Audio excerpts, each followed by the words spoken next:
ಪ್ರವಾಸಿಗರ ಪ್ರಮುಖ ಆಕರ್ಷಣೆಯಾಗಿದ್ದ ಏಷ್ಯಾದ ಅತ್ಯಂತ ಹಿರಿಯ ಆನೆ ವತ್ಸಲ ಸಾವನ್ನಪ್ಪಿದೆ. ಅರಣ್ಯ ಇಲಾಖೆಯ ಅಧಿಕಾರಿಗಳ ಪ್ರಕಾರ ವತ್ಸಲಾಗೆ 100 ವರ್ಷಕ್ಕಿಂತಲೂ ಹೆಚ್ಚು ವಯಸ್ಸಾಗಿತ್ತು. ದೀರ್ಘಕಾಲದವರೆಗೆ ಮಧ್ಯಪ್ರದೇಶದ ಪನ್ನಾ ಹುಲಿ ಅಭಯಾರಣ್ಯದಲ್ಲಿ ಇದ್ದಂತಹ ವತ್ಸಲ ಆನೆ ಮಂಗಳವಾರ ಇನೋಟಾ ಶ್ರೇಣಿಯಲ್ಲಿರುವ ಆನೆ ಶಿಬಿರದಲ್ಲಿ ಕೊನೆಯುಸಿರೆಳೆದಿದೆ.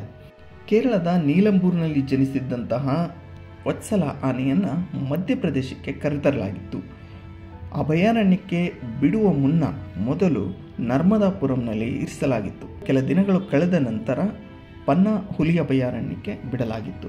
ತನ್ನ ಇಡೀ ಜೀವನವನ್ನು ಹುಲಿ ಮೀಸಲು ಪ್ರದೇಶದಲ್ಲಿ ಕಳೆದಂತಹ ವತ್ಸಲ ಆನೆ ಇತರ ಆನೆಗಳು ಮರಿ ಹಾಕಿದರೆ ಒಂದು ಅಜ್ಜಿಯ ರೀತಿ ತನ್ನ ಪಾತ್ರವನ್ನು ನಿರ್ವಹಿಸ್ತಾ ಇತ್ತು.